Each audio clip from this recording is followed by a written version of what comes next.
All right. Good morning, everybody. Welcome to our webinar series. This is a new experience for me and us, so we were trying to work through a few technical difficulties. You should be seeing a slide right now. I've just turned my camera on for a minute, then I'll turn it off as we get going.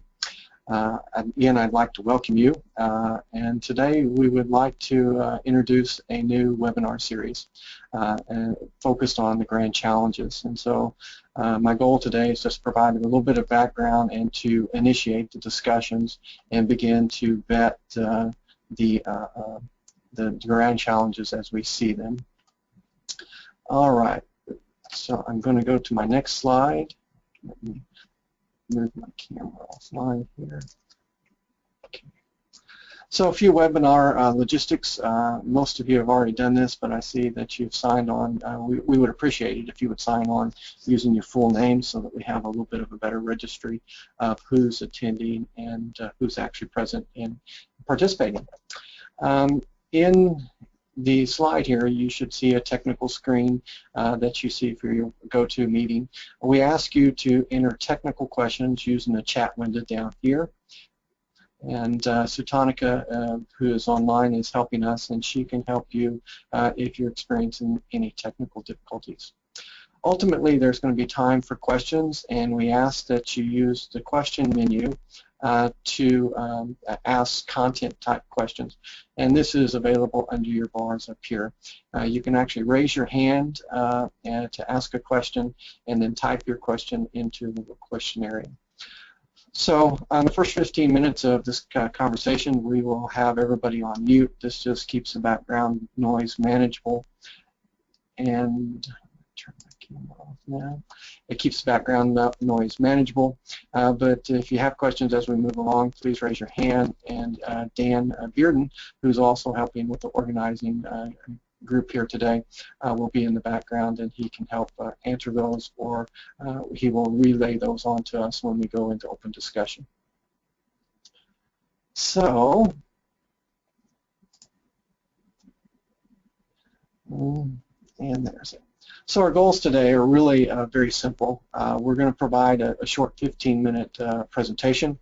This is really background information, kind of how this webinar series has come to be, and then we'll actually talk about some of the basic grand challenges that we see. But beyond that, we want this to be a public forum, and we want your feedback, we want your participation, we want your input. So we're scheduled for approximately an hour, but depending upon feedback, that can go as long as an hour and a half, or it could be a very short infomercial if there is no participation. But again, we encourage you to provide feedback on content because really what we're trying to get out of this is community consensus and opinion. We want to discuss, vet, and prioritize Metabolomics grand challenges. We want to try to put together a cumulative list, and then begin to, again, vet and prioritize this and build community consensus around what are the grand challenges and how do they rank.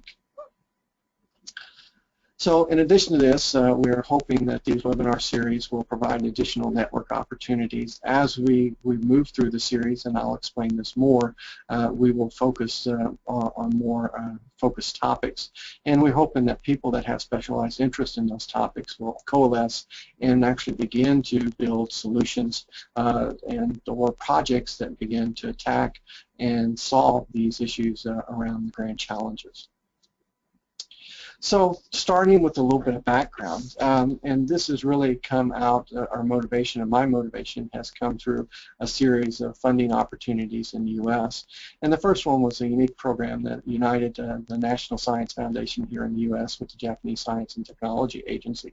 And they had a call for Metabolomics for a low-carbon society. And NSF is the major funding body for plants, microbes, and algae, whereas NIH does more of the medical. And so NSF funded 4 projects. They're illustrated here, and you can see the participates and the project titles. But interesting, what also came out of this was a unique opportunity to put together a research coordination network. And essentially our funding agency at the U.S. National Science Foundation encouraged us to try to find a mechanism whereby we could better collaborate within this research or within this NSF JST project. And so the PIs from the NSF Low Carbon Metabolomics Society put together another research coordination network grant, and this is called PAMNet. This again is focused on plant algae and microbes, but you know, ultimately we put together goals, and we don't want to be an exclusive group, but we want to be more you know, comprehensive and the inclusive group. So just quickly, our PAMNet goals were really to unify and facilitate greater collaboration between the NSF awardees. There's actually some money for a PAMNet network coordinator, and that's Sustanika, who's online helping us today. But, you know, excuse me, a major goal is to build a more cooperative U.S. organization. This is mainly focused on plant algae and microbial under the NSF RCN, but we also want to build from that a U.S. chapter, and this is ongoing. We've been talking about this for a while. There was actually a meeting at the Metabolomics 2015 meeting, and this group is beginning to grow, and ultimately will be the more inclusive group and possibly parent group of the plant algae and microbial network as well.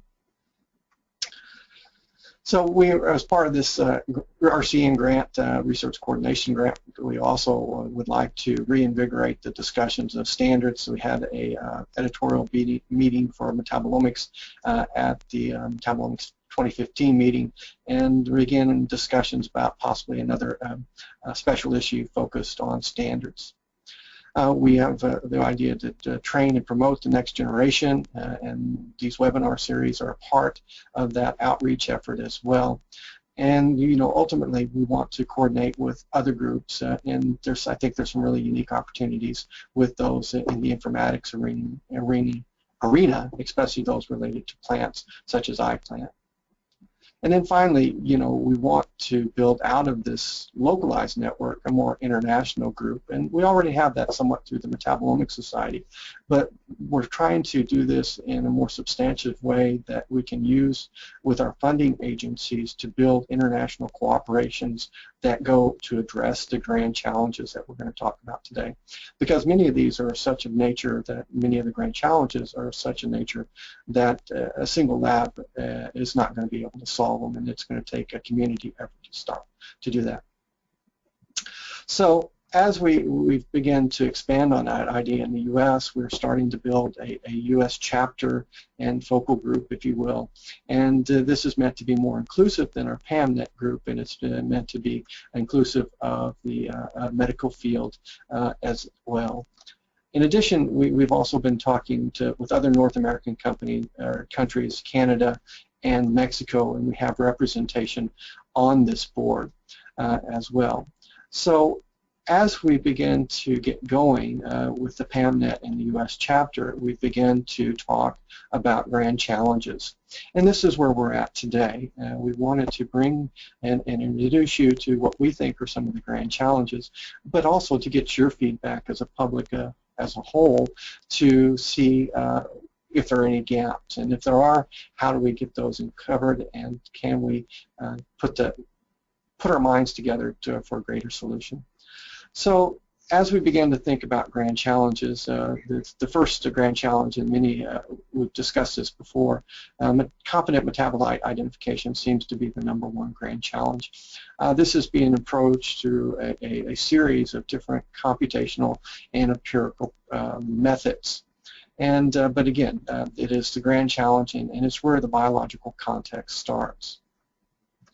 In addition, another grand challenge that we see is enabling metabolomics databases and computational infrastructures. And we're beginning to see some of these develop nationally at the EBI, at Mass Bank, and then the North American Mass Bank, the NIH Workbench. Things of this nature are beginning to put these databases are beginning to assemble. But is there a way, an opportunity of integrating these in a more integrated manner that really fulfills or expands the real scientific promise of metabolomics? We also believe that there's a substantial need in the area of temporal and spatial metabolomics. And spatial is being addressed various ways.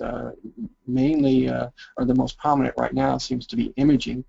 Historically, there were other laser dissection type of approaches where the tissues were actually spatially dissected and then analyzed independently. But we really do need to understand how metabolism is spatially accumulated within organs and specialized cells, because we know that it already is. To better understand that, we need a better snapshot and a less diluted snapshot of what's there. And then the idea of temporal metabolomics is also important. How does metabolism change? We know that it's dynamic, but how can we capture that information?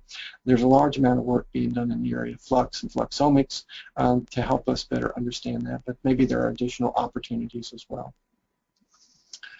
Then bringing all of this metabolomics data together with other omics data, I think, offers some really unique opportunities, but also challenges for gene discovery, for mechanistic insight, and for a better understanding of the system's biology.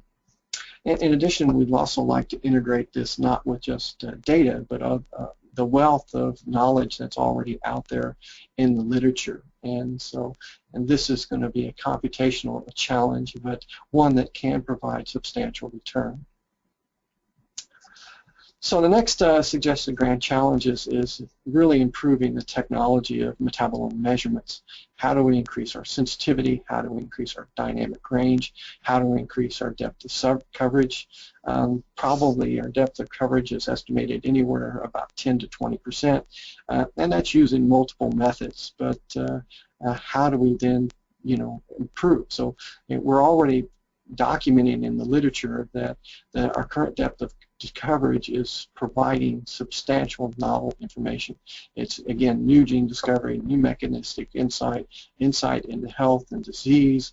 But imagine if we could go higher. So if we can increase our depth of coverage to 50%, 80%, or 100%, at that level, then we're really moving towards the real scientific promise, again, of metabolomics. And the same thing with dynamic range. Cellular dynamic range, it varies depending upon who you talk to, but typically 10 to the 10th or 10 to the 12th. Our best instruments are 10 to the 5th or 10 to the 6th. And so there's a lot of opportunity for improving the technology and getting that sensitivity and dynamic range up. From the application side, there's also a driving motivation for improving or lowering the cost and improving the throughput and data standardization and comparability across large cohorts. So how do we do that? How do we get the costs down? How do we get the throughput up? And really, this is for this to reach its ultimate application, these things do need to occur. In addition, we want to go back and visit the standards and standardization efforts in metabolomics, and this will help us with data comparability that we need for these larger studies. So how do we do that? We talked about this, and there was a special issue in the Metabolomics Journal in 2007. That's now 8 years ago. There's been a few editorials, but I think that there's a clear issue or a clear need now to revisit the standards, and then not just revisit them, but begin to implement them in a broader sense, so that the data that all of us are generating can actually be brought together and be comparable and of greater value. And then finally, well, maybe not finally, but we also need to advance our ability for large-scale quantitation and flux. We talked about flux a little bit earlier in the temporal, but accurate quantitation is also a key need. Currently, most of us measure relative intensities or relative instrumentation, but being able to do that in a more precise, accurate quantitative method has a significant benefit. And then finally, as we begin to apply metabolomics, we begin to see how multiple species interact, or we want to investigate how these interact at the metabolome level. Can we dissect what metabolites are coming from the individual players, and then begin to understand how they're interacting together as a whole. And then further on this line, we also see a grand challenge in trying to understand the environment and the exposome on human health, as well as traditional growth and development. So, in summary, there are about 10 grand challenges that we see, and these 10 grand challenges we're going to talk a little bit more about here in a minute, but we want these grand challenges to be the focal points of future seminars or webinars. And attached here is a short list for the rest of the year. This is not written in stone, but these are just some things people have agreed to do. The next webinar will be in August, and we'll dig deeper into the idea of large-scale confident metabolite identification. How do we do that to get the biological context up? Then Oliver and Peter will lead a webinar on databases and infrastructures, and you can read the rest that are there. But these are, again, meant to mirror the grand challenges that we just presented. They're not meant to be inclusive because we're getting ready to ask you for your feedback as well. And in hopes that your feedback will either add value to what we've already got done so far, and or begin to build new areas of grand challenges. There's not a specific number of grand challenges that we have predefined. We again are looking to the public to help us better define those. And so the next part of our webinar is really to ask you and to get your feedback. So that's pretty much the presentation. So I'd just like to remind you for oral questions to please raise your hand and ask the questions here in the book, and write the written questions there. And as you notice, there's also a poll here. And we would like your feedback on that poll. And Dan is in the process of opening that to you as a public. So you can click on that, and I think there should be 10 poll items on the grand challenges. We'd ask you to rank those 1 to 5, and I don't know what Dan has chosen, but I would think 5 would be best. And then we're now ready to get your feedback. So I'm going to try to work here, and probably will go to out of presentation mode, and we'll begin to try to get some notes on your feedback. So Dan, can we now unmute everybody, or do well, what we're doing now, I was going to step through these poll questions. People are ranking these from 1 being a not important fact or item to number 5 being the most important. So, all right, we've got 64% voted on this poll at this point, so I'm going to close that. I will go to the next poll.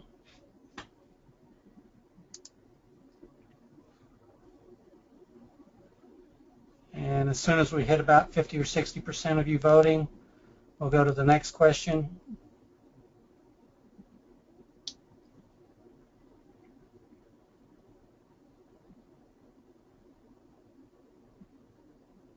This is pretty cool.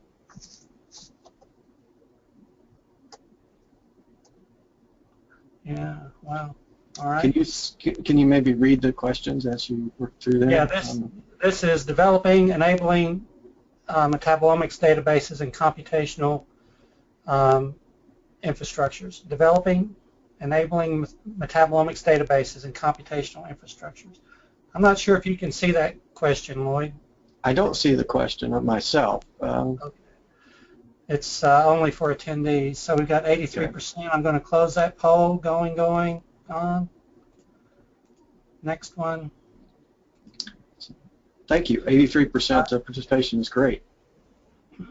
All right. So this one is dissecting the temporal and spatial accumulation of metabolites. Rated 1, not important, all the way up to 5 as most important.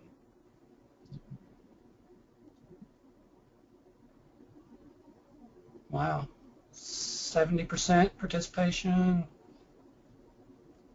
Keep going, you can do it.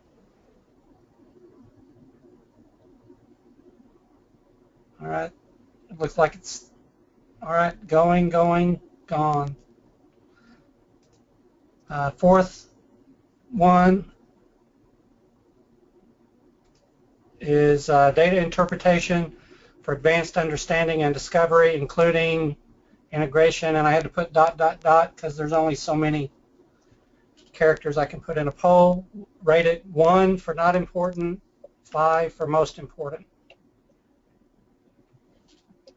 So I put up the slide. I think you should be able to see that now as well.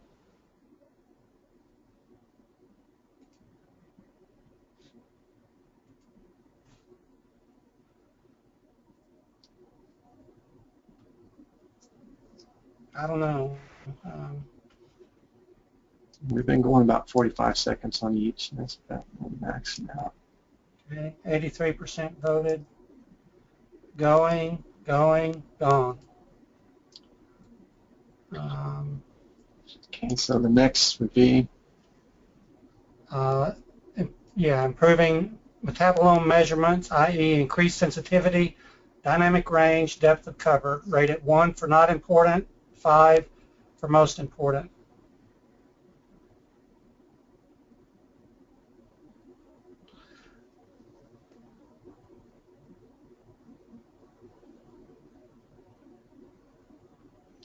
Okay, almost, all right, 80% voted, still going.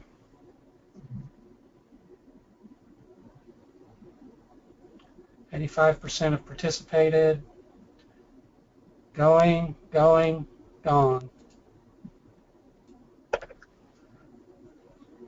Okay, the next one is improving metabolomics cost, throughput, and data comparability. Again, 1 means not important, and 5 means most important.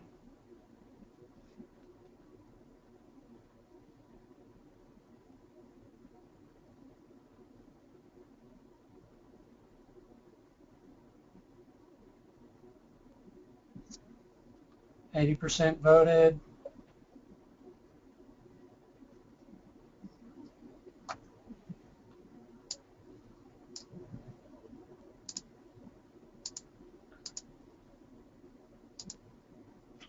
Okay, looks like it stabilized. Going, gone.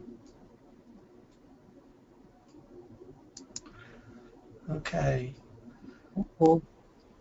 Standards and standardization of metabolomics workflows. 1 means not important, 5 means most important.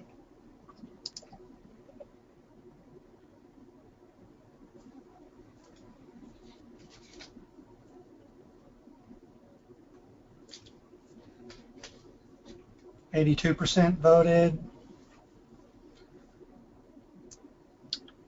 People are getting more efficient as we go through the board. We're learning the test, I guess. 86% have voted. It looks like it's stabilized. Going, gone. Okay, next question is advancing large-scale quantification and flux.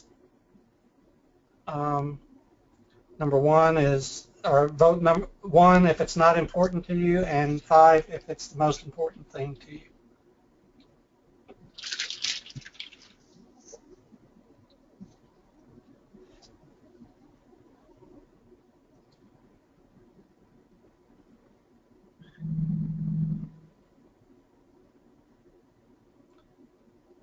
Okay, about 83% participation at 30 seconds.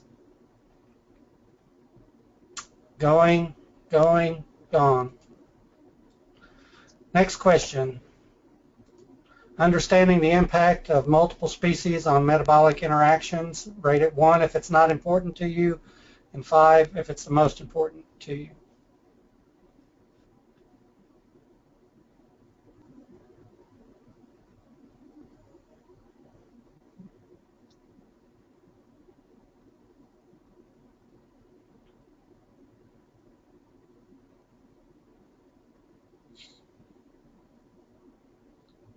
Okay, 78% participating. Oh, now we hit 80%. Feel like I'm on QVC or something.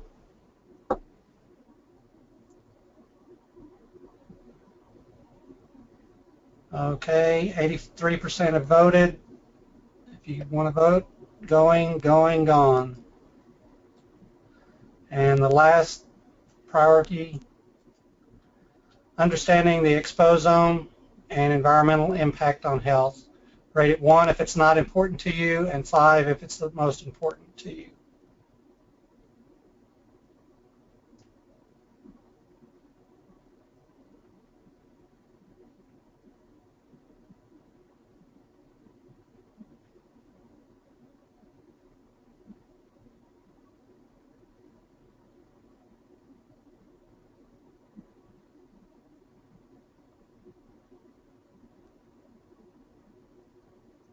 Okay, 83% have voted. Going, gone. All right. I think I can share the results here. Let's see. Okay. Going back to number 1, let's see what it does. Yeah, so can you see the results, Lloyd? I can see them on my GoToMeeting pane. Oh, okay. All right. How about others? Addressing the challenges of large-scale confident metabolite identifications. 65% of the folks thought this was the most important grand challenge. Mm-hmm.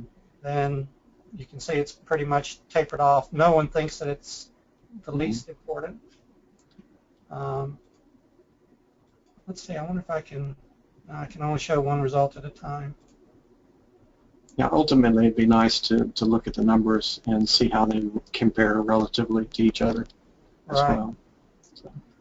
Okay, databases and computational infrastructures, again, not highest and next highest priority. Looks like they're about tied. No one thinks it's unimportant. That's good. Mm-hmm. Temporal and spatial accumulation of metabolites. That's starting to show a little bit of a distribution.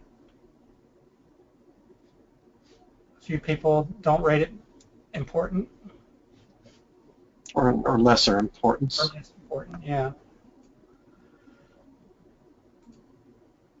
Data interpretation for advanced understanding and discovery. A lot of people think that's pretty important, 61%. Yeah, that's pretty close to what we saw on the identification as well. So that's, we'll move that up. Improving metabolome measurements, increased sensitivity, dynamic range, depth of coverage. Yeah, well, that's a pretty uniform distribution above a 3. Well, I wonder how many clinicians we have on here. That's more of an applied emphasis. Right. The next one probably will be similar. Improving costs, yeah, you're right. I guess it's at this point it's not the highest priority. For 18% of the people, it is. So standards and standardization. Some people, yeah, that's a pretty even distribution from, I guess, the middle level of importance up to high. So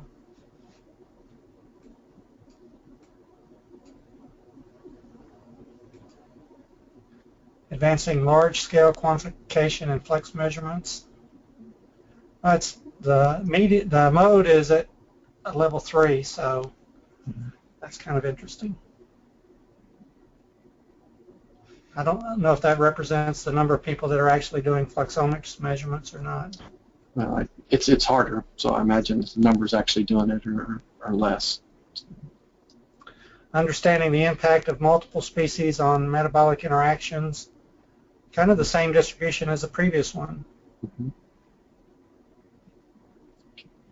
And then last one, exposome. Yeah. Okay, so several environmental exposome folks here. So. Going to take some time to think about what these results mean, but. So, for the record, I think what we would like to do is to actually build a quantitative score for each of those and then use those to help us rank the grand challenges that we've already discussed. and I think we can actually get a quantitative value. We have 90 folks online, so that's probably 80% of, or 83, 85%, or 80 people voted on that. So I think that's a reasonable feedback channel. Okay, so I think the next step is to move into the questions. Dan, I would appreciate your help again here. I see that there are several questions online. If I go in alphabetical order, the first one is from Andrea Selfler. How do we read those, Dan? I can unmute her, or I can click on the question. Will that why don't we unmute her, and that way, and I'll try to type the answer that you give. All right, Andrea, can you hear us? Yes, but my question was earlier about how to get my name in, and since you have my name, I think it got in successfully. Okay. Well, that's an easy one, so thanks you for participating and asking questions. Okay, moving down the line, Andres Humer had his hand raised and had a question. I'm going to unmute him. So I hope you can hear me. I can hear you, yes. The question was, how is industry represented in your PAN panel? They're in the society, and maybe I can ask Dan to answer this too, but there is a industry task engagement panel. There has historically also been an industrial interest group, but the participation in that has not been very grand. So, Dan, would you also care to Right. So there's the industrial task group has really there's two aspects to this. One is, how do industrial or commercial scientists participate in the society? How do they, they kind of wear two hats. They represent the science that they do and that they're interested in, and then they also some of them have products that they market or promote to the metabolomics community. And we've done two things over the last couple of years. One is to lower the barrier, for example, registration at meetings and registration for membership for those industrial scientists. In membership, there's not a distinction in registration. Everybody who's not a student is a professional member. So the discrimination, I guess you might say, against industrial employees is gone. And also at the meetings, we generally try to have the meetings where there's not a differential in the registration fee for scientific people who are scientists and presenting at the meeting, but who happen to work for industrial companies. So we're trying to make accommodation for scientists and industry. The other aspect is the business side of things. How do we interact with companies? We've done a great job with getting some industrial representation at our meetings and industrial support, for example, for named awards like the Nobel Foundation and Agilent have industry named awards. We want to increase that, and so if you would like to contact me, Dan Bearden, I would be glad to have you interact with the industry engagement task group. Okay. Yeah, I was thinking more in terms of addressing these grand challenges. You definitely need the input from industrial partners, whether that's on large scale efforts or whether that's on improving measurements. And so the question was mainly around how does the committee reflect the input from industry as a partner in this grand challenge. Okay, that's clear to me. I think that's a two-edged sword. Companies want to have something to promote and sell, and that's something to be commended and pushed for. However, some of the things they do are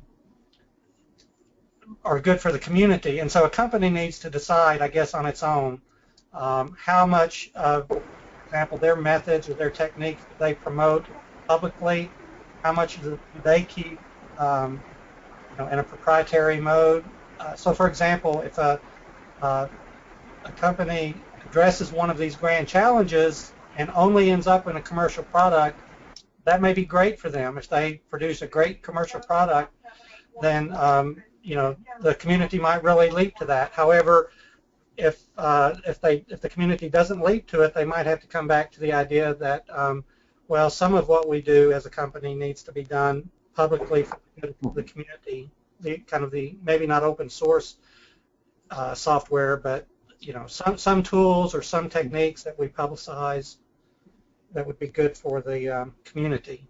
So I think for a for-profit business, I think these are tough lines to draw. Yeah, but I think that the industry can help us in feedback on what they believe are the grand challenges too.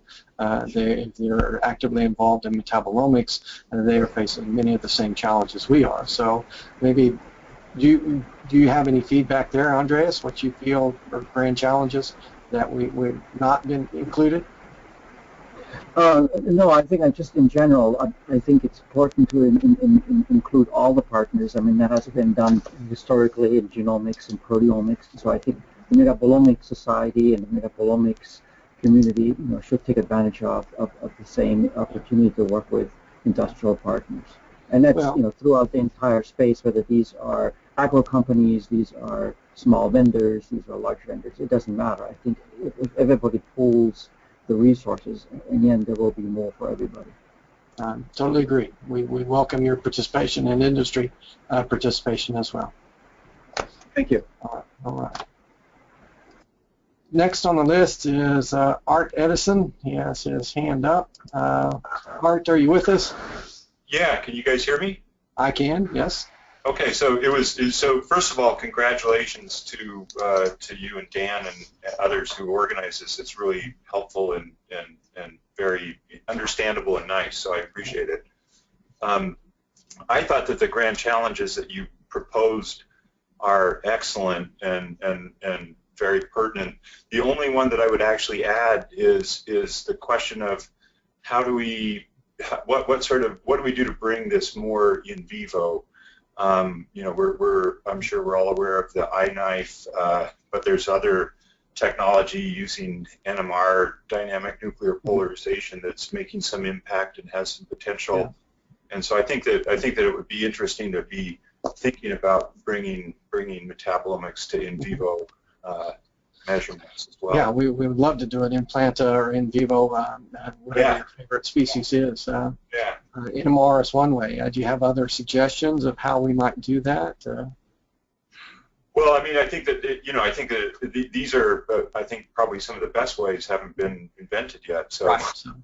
But I think it is that to me seems to be one of the frontiers that the field should be thinking about in general. But certainly mass spec imaging, the iKnife kind of Reams technology, DMP, in vivo, NMR, lots of different ways, but they all have their limitations as well as strengths.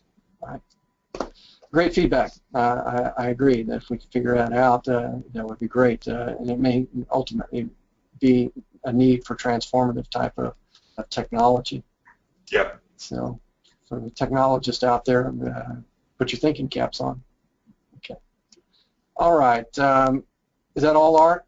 Yep. Thanks for doing it. I look forward to future Thank you.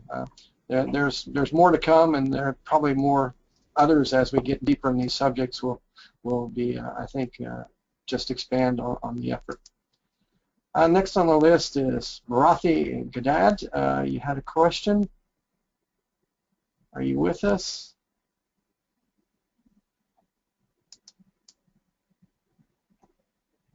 Okay. Maybe if I click on the question, it will take me there. Here we go. The question is, what are the best methods or techniques to test metabolomics? I think hyphenated chromatography systems coupled to mass spec and NMR are the predominant tools that are out there, mainly because of the ability to do both quantitation and identification, or semi-quantitation, and they also can get you a significant amount of information as well. but they're not to be the only tools. There are many variables on those as well. So that can actually get to be quite a long discussion. But thank you for your question, and let's try the next one. This is, oh, I'm going to be bad with names here. Dyswarpia, Sarah, are you online? I've unmuted you. Would you like to ask your question?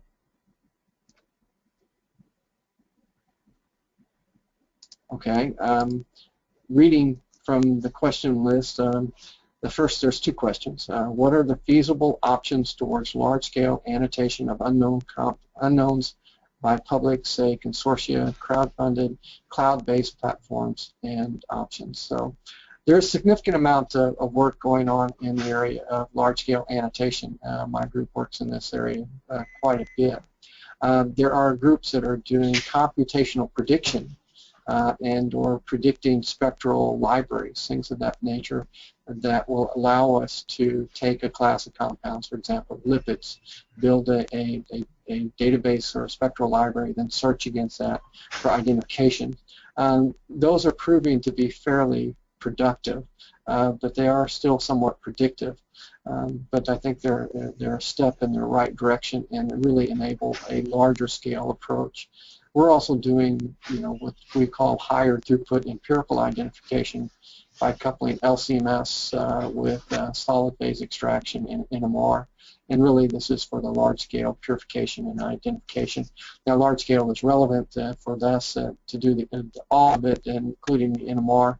It typically takes us, a few days to a week to identify a compound. So hopefully that answers your question on the first one. And then there was another question. What have been the major contrivances toward non-availability of one vendor and PI-neutral mass libraries? So let's stop with that. So there are efforts to build spectral libraries, but these things cost a lot of money, so people do like to brand them and to put them in specialized formats, especially the vendors, because they can then resell them.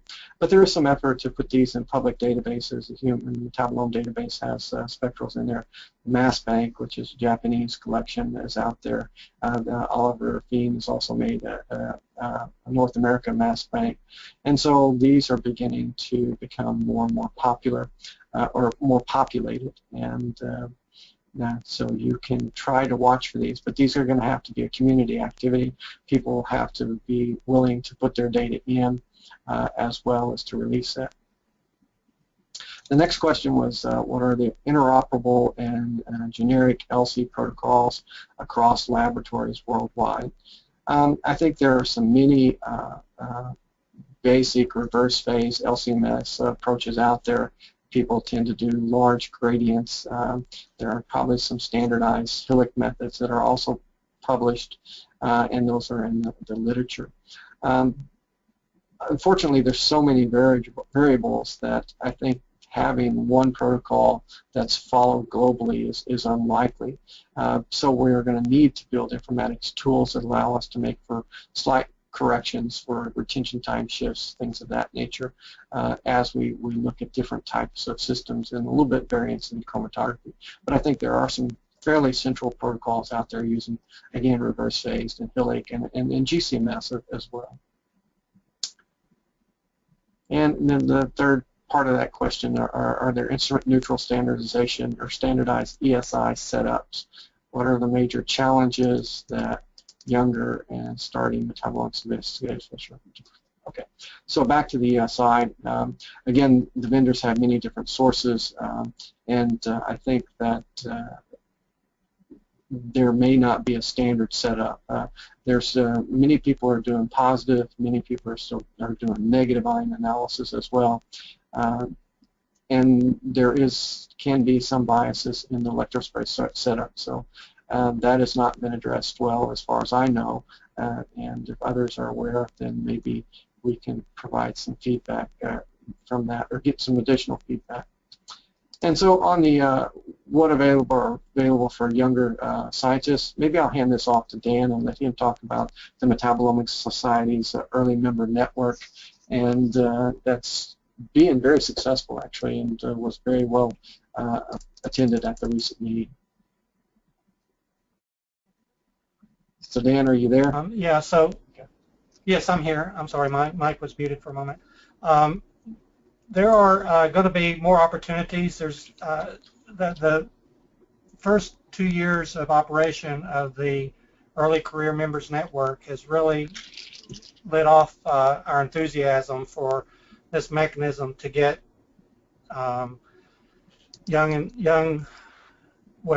early career folks going, and it's just been a really dynamic group. I don't know if you were able to attend the society meeting in San Francisco, but there were several icebreakers and sessions that were really quite well attended and dynamic, and so it really felt this year like there was a real core of young investigators wanting to find their foothold in the field.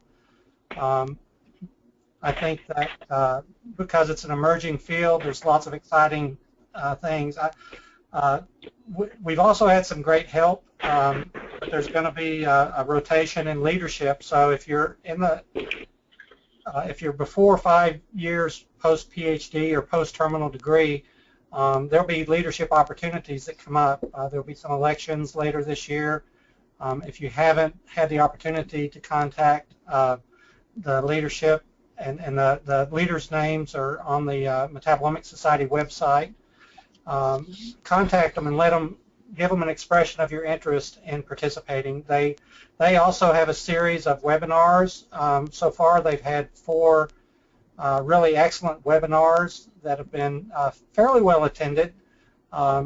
There's going to be some different flavor to the webinars they're going to do. There's going to be some practical webinars and so forth. So so there's a lot going on in terms of that. We had a record number of travel grants this year at the society meeting. We anticipate that will continue.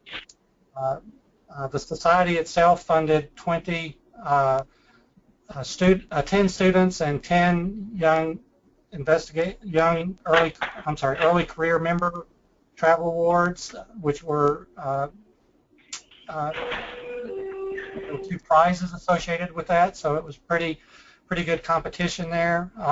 So we're looking for new ways to interact and help people. We post jobs on our website, but I think probably some of the younger folks who are finishing up their PhD or their first postdoc want to look for jobs. So we're open to ideas about how to post jobs better and connect opportunities with these young folks. So.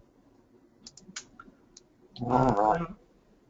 Yeah, so I think it's a great time, and the society is doing a lot for our younger scientists, and you know, we just encourage you to get involved, and that's the only thing that can make it better. So. All right, next question is coming from Carolina Levi. Are you online, Carolina? Carolina? Hello? Yes, okay. I'm here. Would you like to? My question was mostly related to the surveys, and in some cases I thought that important concepts were mixed. So there was one about, for example, being able to compare the data, and it was put together with 2 unrelated items, and I wondered if it would be possible in future to kind of separate data comparability from the other points that you made. Great point. I see what you mean, and the answer is yes. And but this is really meant just to be an introduction, so it's not meant to be written in stone. And the feedback that you just provided is very valuable, and we will separate those. Thank you. So separate costs, throughput, and comparability. So I'm writing down a few notes here. Is any one of those more important to you than another? I think that comparability is very important, and trying to figure out how to maximally utilize the data and validate and look for reproducibility would be important. Okay. Okay. Thank you. you. And actually, I hope it's okay for me to add another question, which sure. Is there a way for us to provide incentives for people to publish reproducibility studies, meaning publishing data analyses that verify previous publications as opposed to always requiring novel insight?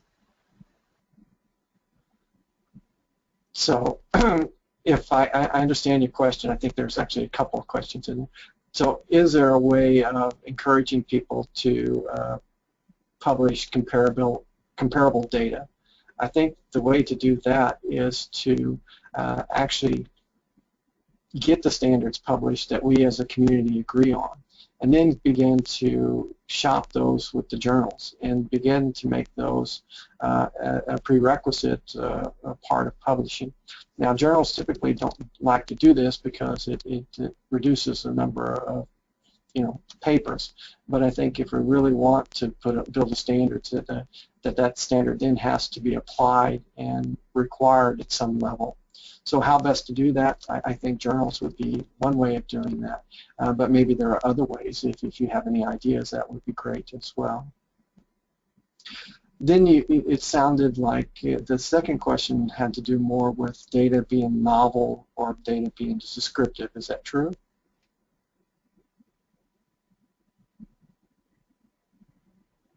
Yeah, so the question was about having the society help journals invite articles that publish work that validates results as opposed to provides new results. So this has been important in the cancer field, that there have been centers for validation where the work is to try to reproduce findings, not find new stuff.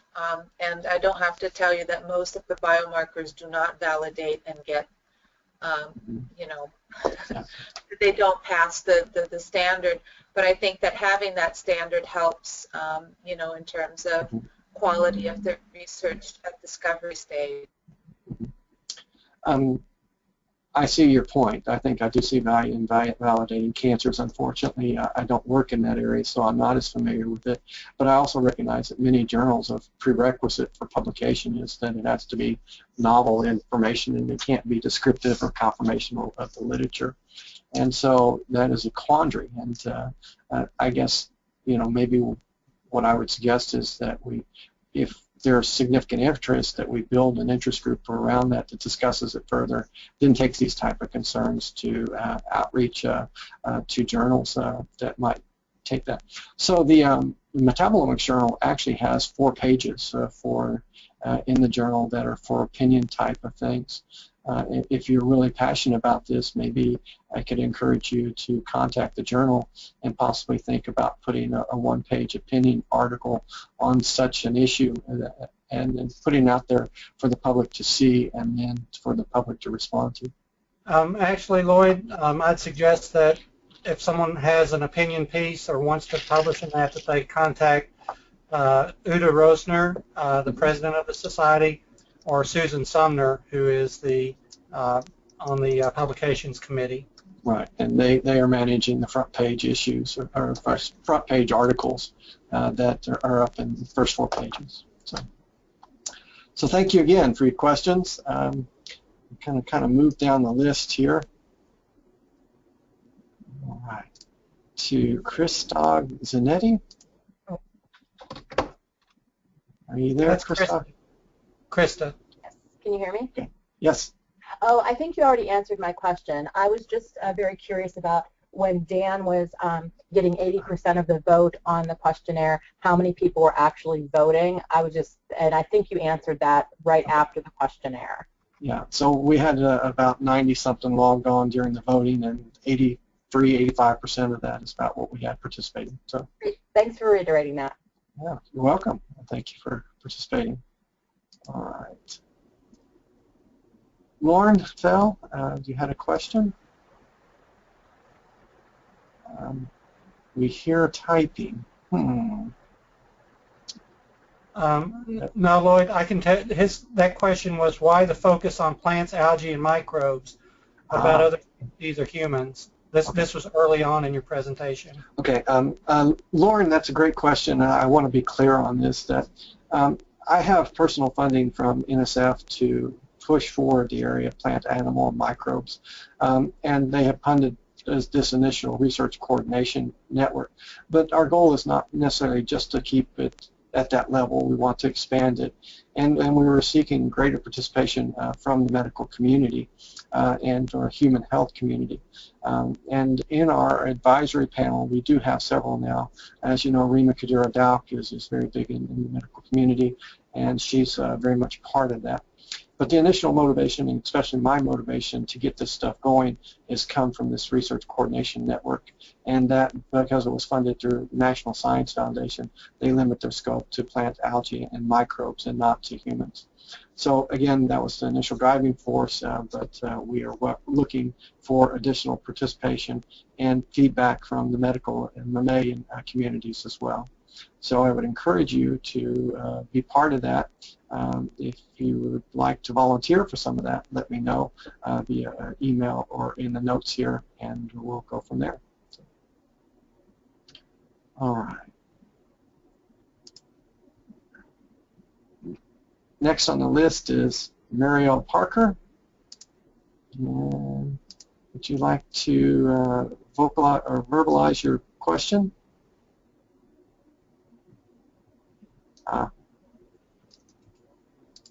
This was a technical question about how to enter names. So you don't see anything else besides that, Dan. And I think when you log on, that's when you do it.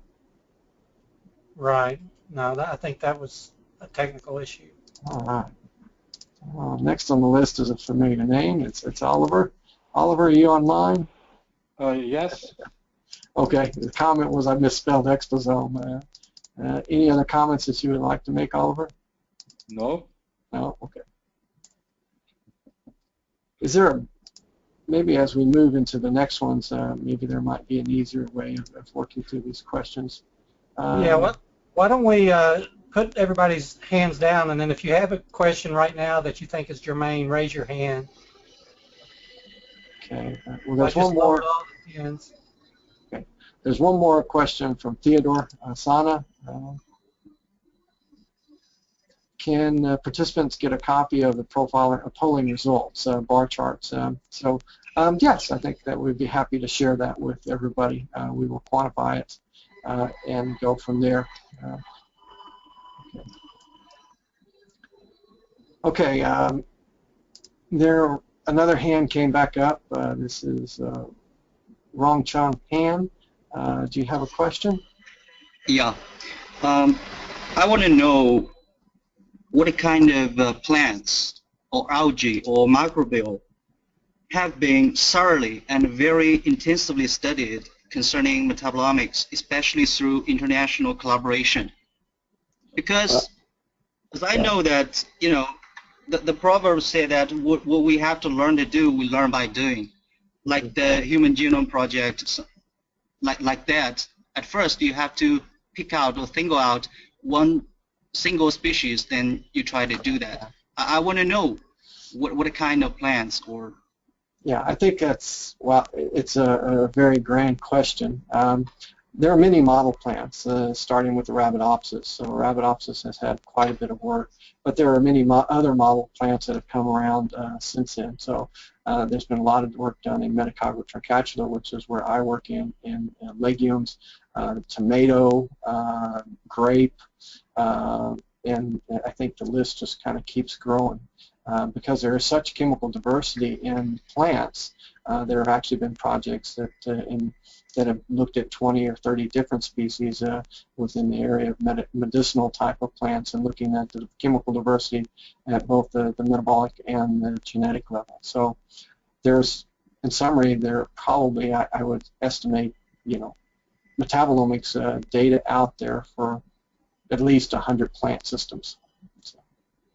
Okay. And I have another, you know, one comment on this, because I think it's a little bit hard for me to rank the importance for all the categories, because I think that the categories are very good, and they are also very important. The importance is due to the audience study interests. So I wonder, is it possible to categorize into two different subgroups, like the general concern, like the standardization, accuracy, or cost, or like this, and another part is the specific scope of for different study interests. Because as I noticed that 3% of the audience voted not important, less important, or not important at all at the term temporal and spatial accumulation. But due to my study interest, this is the very important thing I would concern. So I think I wonder whether it's possible, to differentiate the whole picture into several different subgroups. So in the general section, what people will think, and in some specific area, the rank of the importance.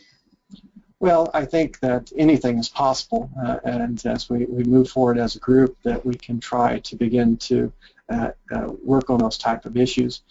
Personally, I think that we have more people working on the basic science and technology side of metabolomics probably on this call, as opposed to those that are actually in the clinics or are more on the applied side.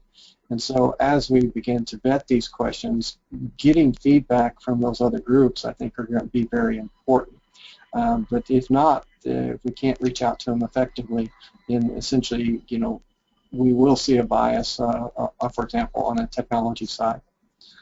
So if you have people or colleagues, that that would have opinions in these areas, you're always welcome to invite them into the society and or to participate in these types of meetings. I think we really do want to make a stronger effort to reach out to mainstream medicine, mainstream biology, molecular biology, synthetic biology, all of these groups to try to get a better poll of the group. So thank you for the suggestion. Hey, Lloyd. Yes, sir. If I could say something in terms of the question about a model plant, Mark Viant is chairing a new task group called Model Organisms. I don't think he has. I don't want to speak for him. I don't so much, because this is all changing rather rapidly. But if you would like to contact him about what plant organisms could go onto that list of model organisms, I'm sure he would enjoy the opportunity to interact. Mm-hmm. So we appreciate all the questions that have been asked. And I would just kind of like to open up the discussion for maybe a little bit longer to see if we can get more feedback on the grand challenges. So if is there a way to unmute everybody, Dan? Just through. I'm not sure. So again, if you have a comment on other grand challenges, we would really like to hear it now. We need your feedback to make this as comprehensive as possible. So if you would, I'm going to put down all the hands again. If you have a comment, we can see these. If you'll raise your hand, we would like to hear from you. Let's see. Oliver has a comment. So Oliver, you're live. Yeah, okay. Yeah, so I was interested in the poll results, obviously. So many people were interested in identification of unknown compounds. And that we have seen that interest also in seminars, in certainly in the conference and past meetings. I still wonder why so few people really were participating in the international contest, the CASMI contest. there were maybe 6 groups participating. But if you ask people, everybody says this is the most important issue. So I'd like to know from those who are on the line if they did not know about it, or if they knew about it but they didn't feel comfortable to participate. Well, my group kind of balked at the idea that there were 40, 50 compounds in there. That was one concern, that they had to work at that level. But others, please provide feedback. So, were you aware of the CASME event, which was a contest for the identification of small molecules? This group was started by Stephen Newman several years back.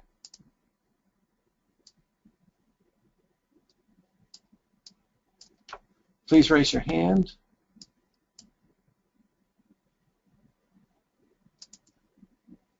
No feedback? There's one there, Lloyd. I'm ready there to come. We go. Okay. And Rita, you're live. Hi. Yeah. This is Amrita? Can you hear me? I can hear you. Yeah. Great. So I just wanted to actually respond to that comment by Oliver. I, for some reason, did not know about this contest. So the question is, where is this posted, and how can we know more about it to make a decision whether we would like to participate? Yeah, it's on the internet, of course, and I maybe Lloyd or so can give the URL. But if you just put in CASME in Google, CASME 2014, you'll find it. Okay. The next CASME is, I think, will be closing next year. So, as I understand, there's a new round. So the old rounds are still on the internet, and it's something that I find very, very useful, because in principle, you can teach your students going through that. You can look at your algorithms. If your algorithms could now solve those questions, the answers are given, but imagine you don't know the answer, so to say, right? So I think it's a very useful contest to see where the field is really, and where your new tools, how your new tools that you want to publish competing against these kinds of challenges. And for us it was very informative also to see what kind of other tools other groups used and how they fared actually. Great. Yeah. Thanks for that. And then I have a question. So this is great. We kind of I think you brought up excellent challenges that are out there. So how do you plan to sort of address this? Is the goal of these seminar series to find out a way to address all of these challenges? And if yes, how do you think you're going to go about doing that? Well, the goal of the webinars are to stimulate interest and stimulate discussions. And from those discussions, there will be additional webinars that focus on each of the grand challenges. And in those focused discussions, we hope that people will begin to develop solutions. And some of the larger grand challenges, ID, that there's not going to be a single lab that can do that.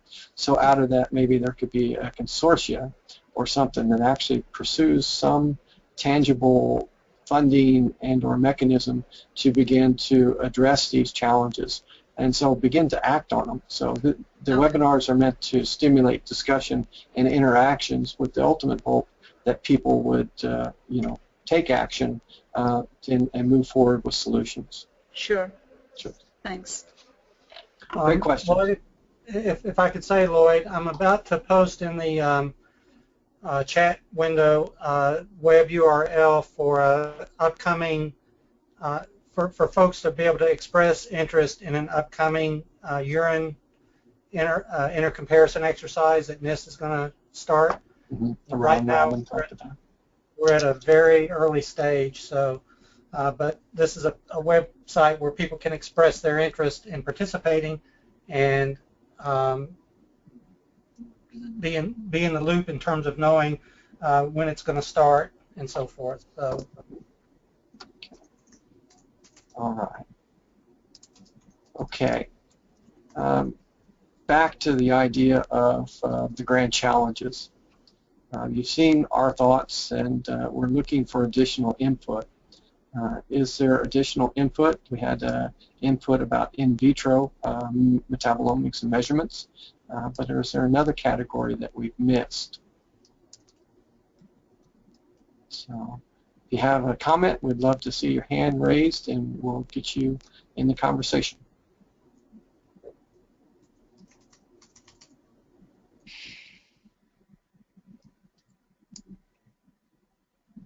No hands yet. Well, I'm raising. Okay, you're still live. Okay. I think it would be interesting to have a discussion about how important absolute concentrations are versus relative concentrations. I get these questions all the time from reviewers, from agencies, from collaborators, but I have not seen that this has been discussed at a larger scale. Well, large-scale absolute quantitation is more challenging, as you know. There are people, and there are published literatures on large-scale MRM type of experiments where they're trying to do more accurate quantitation. The biologists and everybody want to know the concentration, but we still measure relative abundance or relative intensity because it's easier and allows for comparison.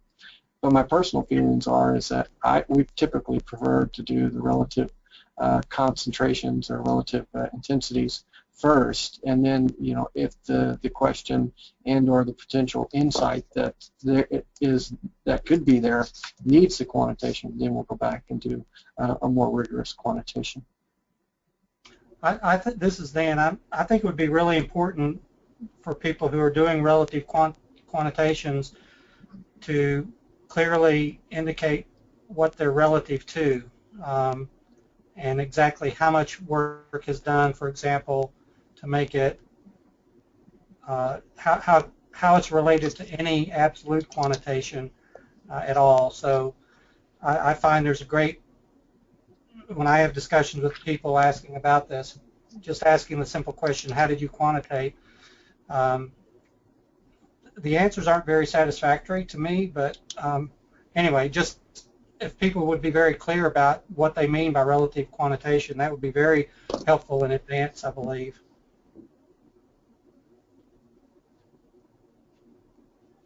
Well, my review of relative quantitation is that I'm just comparing the instrument responses and not actually doing a calibration curve for every compound.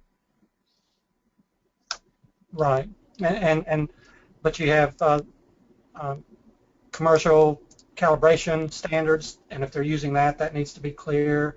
If they're doing what you just mentioned, that needs to be clear. So it's just a matter of clarity, and then if there's I mean, that would really open the discussion, I think. Sometimes when you read manuscripts, it's very hard to tell exactly what the values are that they're producing mean.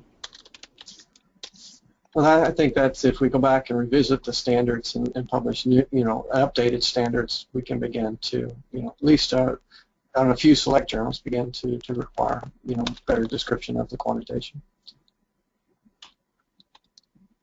Other comments on quantitation? Other opinions?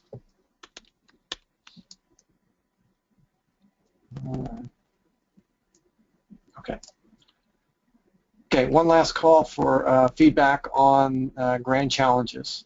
Are there other grand challenges that we've not listed or discussed so far that you feel are important that we need to add to the list? So if you would, raise your hand and let us know.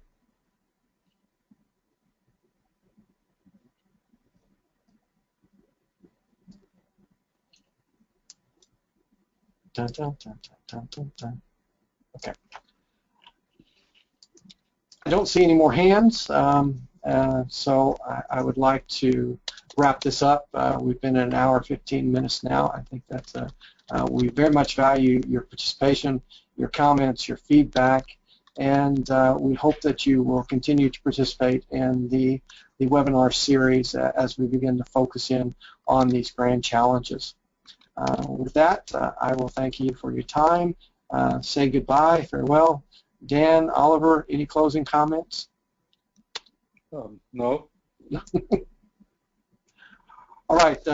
Thank you and good day, everybody. There has been questions about the poll results. We'll try to make sure we get those out to the group or post them somewhere that you can find them. Take care, and thank you again. All right. So, Dan, can you close this out?